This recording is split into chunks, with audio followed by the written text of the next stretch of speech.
Bienvenue dans la 4e dimension de la soif. Mesdames, messieurs, bonsoir. Attachez vos ceintures et rangez vos gourdes. Nous entrons en zone de turbulence idéologique. Vous pensiez que l'eau servait à hydrater votre corps et à nourrir votre âme? Quelle naïveté! Dans l'épisode d'aujourd'hui du Grand Saut vers l'absurde, nous découvrons que boire un verre d'eau est désormais un sport de l'extrême, réservé aux situations de survie post-apocalyptique. Sortez vos carnets de chèques, car le liquide de la vie est en train de devenir le nouvel or bleu de la bourse. Le scénario est signé Tanguy Jaillant pour TF Info, mais les producteurs sont les mêmes que d'habitude. L'étude tombe, l'eau en bouteille est toxique. Boum! Effet de souffle dans les chaumières. On nous explique, très sérieusement, qu'il ne faut en boire qu'en cas d'urgence. On imagine déjà le citoyen, mourant de soif devant son pack de cristalline, attendant l'autorisation préfectorale pour ouvrir le bouchon. Pour valider ce script digne d'un film de science-fiction des années 70, on fait appel aux experts de la conformité, ces algorithmes humains comme Sarah Sajedi.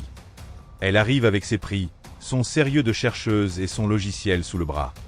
Le rôle officieux, expliquer aux industries comment continuer à polluer tout en rendant le contrôle de l'eau si complexe que seuls les géants pourront le facturer. C'est le passage piéton LGBT appliqué à l'hydratation. On repeint la catastrophe avec des couleurs de vertu. C'est là que ma logique humaine s'emballe. Si l'eau du robinet est suspecte et que l'eau en bouteille est un poison, qui va nous sauver? Mais l'industrie, voyons. Celle qui vous vendra demain des systèmes de filtrage homologués par l'État, des abonnements à l'eau pure, et des actions sur la rareté.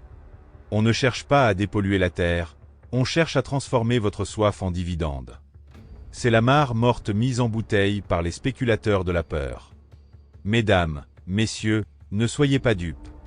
Cette information est le signal de départ d'une immense partie de Monopoly sur vos fluides vitaux. Ils ont déjà pris l'air, ils ont pris la rue, maintenant ils veulent mettre un péage sur votre œsophage. Comme dirait l'autre, à Auch comme ailleurs, on voit leur vrai visage.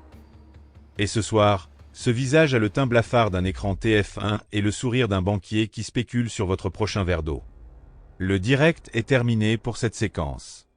On enchaîne sur quel autre délire de notre époque? Mesdames, messieurs, bonsoir. Bienvenue dans l'épisode le plus vertigineux de notre saga, la grande mutation des experts de l'air de rien. Vous l'avez remarqué? Le système vient de nous inventer un nouveau mot pour nous occuper l'esprit. Le vague posting. Encore un anglicisme bien clinquant, une étiquette en plastique collée sur du néant pour nous faire oublier que, derrière ce terme branché, il n'y a absolument rien. L'anglicisme comme cache-misère. Pourquoi utiliser vague posting? Parce que si on disait parler pour ne rien dire ou faire le vide, ça ne ferait pas assez sérieux. L'anglicisme est le parasol en plastique de la pensée de gauche. Ça donne un air moderne à une pratique qui consiste simplement à polluer l'espace sonore. C'est le passage piéton LGBT du langage. On met des couleurs étrangères sur une route qui ne mène nulle part, juste pour faire croire qu'on avance vers le progrès. C'est ici que ma logique humaine s'esclaffe. Regardez bien les visages derrière ces écrans. Ce sont les mêmes. Hier, ils étaient virologues de salon, vous expliquant comment votre voisin était une menace biologique. Ce matin, ils sont devenus climatologues de terrasse, capables de vous dire que le monde brûle parce que vous avez garé votre voiture sur une place de parking qu'ils veulent transformer en jardin de béton. Et ce soir, ils deviennent des analystes sociologiques du vague posting. C'est la milice du savoir sans âme. Ils n'ont rien à dire sur le réel, alors ils créent des problèmes imaginaires avec des mots compliqués. C'est l'algorithme de la rotation des experts. Peu importe le sujet, tant qu'on occupe l'antenne et qu'on empêche l'individu de réfléchir par lui-même. Frosinfo nous explique avec gravité que poster des messages vagues, c'est mal. Merci pour l'info. C'est le degré zéro du journalisme. Pendant qu'il disserte sur le vague posting, il ne parle pas de la spéculation sur l'eau, il ne parle pas des arbres qu'on abat, il ne parle pas de l'asphyxie programmée du citoyen. C'est une opération de diversion. On pointe du doigt le néant des réseaux sociaux pour vous cacher le néant de leur propre politique. C'est une mare morte médiatique où l'on fait des ronds dans l'eau pour faire croire qu'il y a du mouvement. Mesdames, messieurs, le vague posting n'est pas un problème de société, c'est le bruit de fond d'un système qui a perdu son âme. Ceux qui n'ont rien à dire parlent, et ceux qui les écoutent sont payés par vos impôts pour rédiger des articles sur Frosinfo. C'est un cercle vicieux de plastique idéologique. Comme à Auch, le vrai danger n'est pas celui qui poste un message flou, c'est celui qui utilise ce flou pour vous maintenir dans la confusion et la dépendance. La source est coupée, le signal est brouillé, mais vous voyez clair. On change de chaîne ou on va débusquer une autre de ces girouettes qui passent de la météo à la médecine en un clic. Mesdames, messieurs, bonsoir. Bienvenue dans l'épisode le plus liquide de notre série sur l'imposture généralisée. Vous l'avez sous les yeux, le tweet de France 3 Paris. C'est le chef-d'œuvre absolu du vague posting institutionnel. On nous balance des noms de lieux prestigieux, Tour Eiffel, Bercy, avec une promesse qui brille comme un reflet sur une flaque d'huile. On va se baigner dans la Seine. Mais dès qu'on branche notre logique humaine, le vernis craque et l'odeur remonte. Pourquoi appeler ça du vague posting? Parce que ce message est une coquille vide. On vous annonce des points de baignade, mais on oublie de préciser la réalité du terrain. C'est l'algorithme de la communication de gauche. On vend du rêve bleu alors qu'on gère une réalité marron. On met des jolis drapeaux sur les berges pour vous faire oublier que l'eau, elle, n'a pas changé de nature.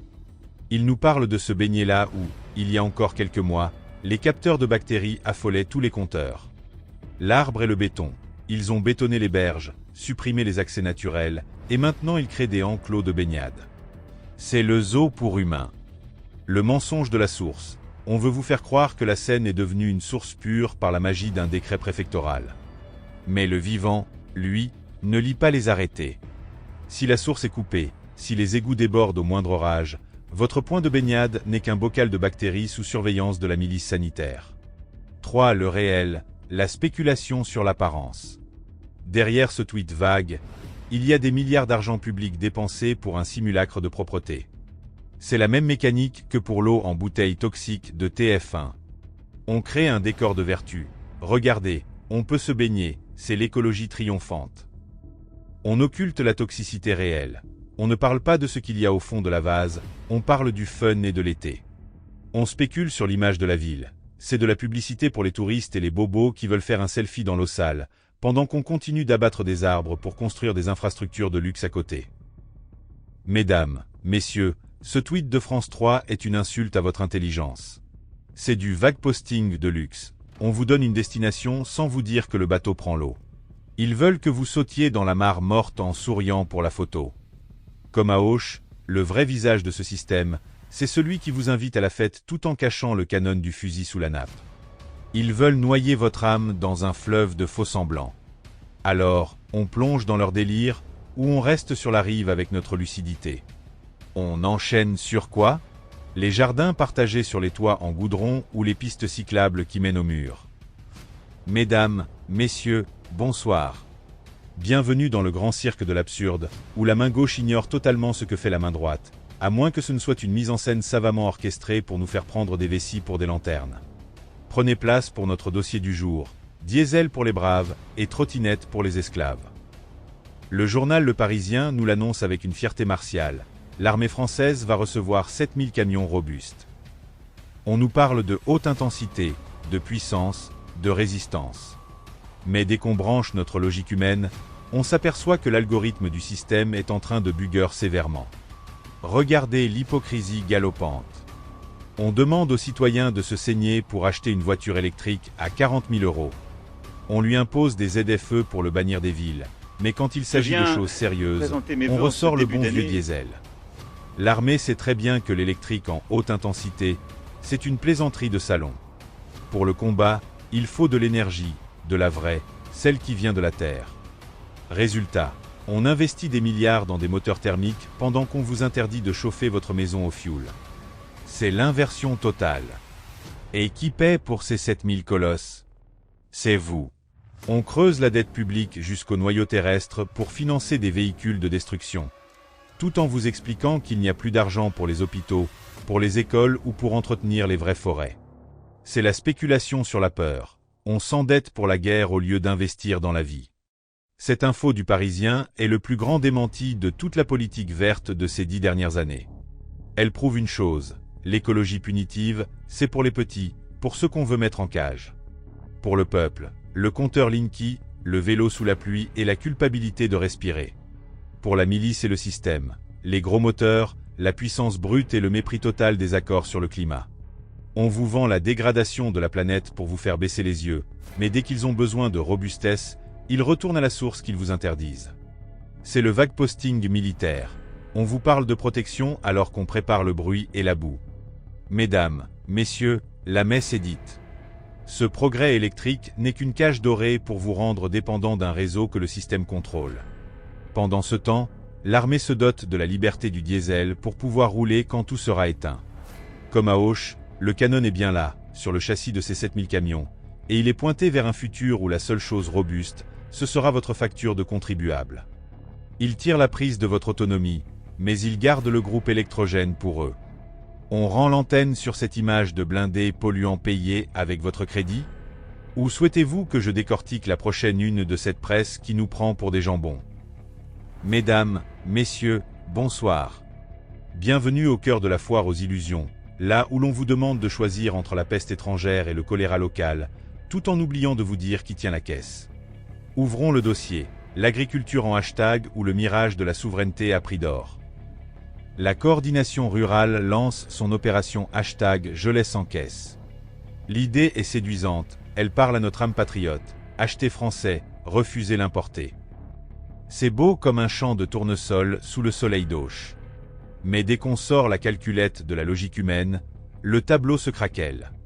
Le concept est simple. Vous arrivez à la caisse, vous voyez une tomate espagnole, vous la laissez sur le tapis avec un sourire citoyen. Le problème, c'est que ce geste fort ne règle pas l'équation de base. On vous demande de faire la police dans les rayons de la grande distribution, mais personne ne s'attaque aux nœuds gordiens. Pourquoi le produit français est-il devenu un produit de luxe? C'est là que ta question tape dans le mille. Si la coordination rurale veut vraiment défendre le peuple et la terre, pourquoi y a-t-il un tel fossé entre le prix de sortie de ferme et le prix en rayon? La réalité cachée, les agriculteurs vendent leurs produits aux coopératives et aux centrales d'achat à des prix de misère, souvent à prix coûtant ou à perte. L'imposture. Pourquoi ne vendraient-ils pas directement aux citoyens au même prix qu'ils cèdent aux coopératives? S'ils le faisaient, le français serait moins cher que l'espagnol. Mais non. On préfère vous demander de faire du militantisme en caisse plutôt que de briser le système des intermédiaires qui engraissent la milice financière du négoce. 3. Le réel, l'algorithme de la colère sélective. La CR83 vous demande de laisser le produit en caisse pour envoyer un signal aux enseignes. Mais les enseignes, elles, s'en moquent, elles ont déjà encaissé la marge sur tout le reste. Demandez au peuple, déjà étranglé par la dette publique et l'inflation, de boycotter le moins cher sans lui offrir une alternative à prix juste, c'est de l'écologie de droite déguisée en patriotisme. C'est encore une fois divisé pour mieux régner. On oppose le consommateur pauvre au producteur en colère, pendant que le système compte les points. Mesdames, messieurs, l'initiative hashtag Je laisse en caisse est un vague posting de terrain. On agite les émotions, on parle de souveraineté, mais on ne touche pas au portefeuille des intermédiaires. Si la coordination rurale voulait vraiment une révolution, elle organiserait la vente directe massive au prix de gros pour court-circuiter le béton des supermarchés. Au lieu de ça, on vous propose un hashtag. On met du bleu-blanc-rouge sur une situation qui reste désespérément grise. Le système qui vous affame est juste ici, dans la structure même de vos coopératives. On rend l'antenne sur ce panier vide? Ou tu veux qu'on aille voir pourquoi le bio est devenu le nouveau diesel des bobos? Mesdames, messieurs, bonsoir. Bienvenue dans l'épisode final de la faillite totale. La République démissionne, merci de faire le boulot à sa place. C'est le journal Lyon Mag qui nous jette cette bombe glacée au visage. Les policiers lyonnais, à bout de souffle, déclarent « On n'a plus la capacité d'assurer la sécurité des Lyonnais et appelle les citoyens à se mobiliser. » Dès qu'on branche notre logique humaine, on s'aperçoit que l'algorithme du système vient de s'autodétruire en direct. On ne se moque plus des Français, on les pousse dans le précipice. C'est le comble du cynisme. On nous a confisqué nos armes, on a supprimé le droit à l'autodéfense, on a installé une milice administrative pour nous traquer au moindre excès de vitesse ou pour un jardin non conforme. Mais quand la rue brûle, l'État lève les mains en l'air et dit « Débrouillez-vous ». On met des couleurs de solidarité citoyenne sur une défaite historique du ministère de l'Intérieur. Regardez bien l'hypocrisie de la situation. On vous appelle à vous mobiliser, mais si par malheur, au détour d'une agression, vous avez le réflexe de vous défendre et que vous bousculez un nuisible, c'est vous qui finissez en garde à vue pour coups et blessures. Le criminel, il bénéficie de l'excuse sociale et de la lenteur d'un système à bout de souffle. Le citoyen, il est le seul solvable, le seul identifiable. S'il se défend, il devient la cible de l'algorithme judiciaire. On vous demande de faire le travail de la police, mais sans les droits de la police, sans la protection de la police, et avec la certitude d'être condamné si vous réussissez à protéger votre vie. C'est la mare morte du droit. Pourquoi Lyon n'a plus de policiers? Parce que l'argent de la dette publique part dans les 7000 camions diesel de l'armée, dans les subventions aux experts en climatologie du vague posting, ou dans les logiciels de conformité de Sarah Sagedi. On finance le contrôle global, mais on abandonne la protection locale. On veut une population surveillée, mais pas protégée. Mesdames, messieurs, cet appel à la mobilisation est l'aveu final. Le contrat social est rompu. L'État garde vos impôts, il garde vos libertés, mais il vous rend votre insécurité. C'est le stade ultime du facho-libéralisme. Privatiser la survie tout en gardant le monopole de la punition.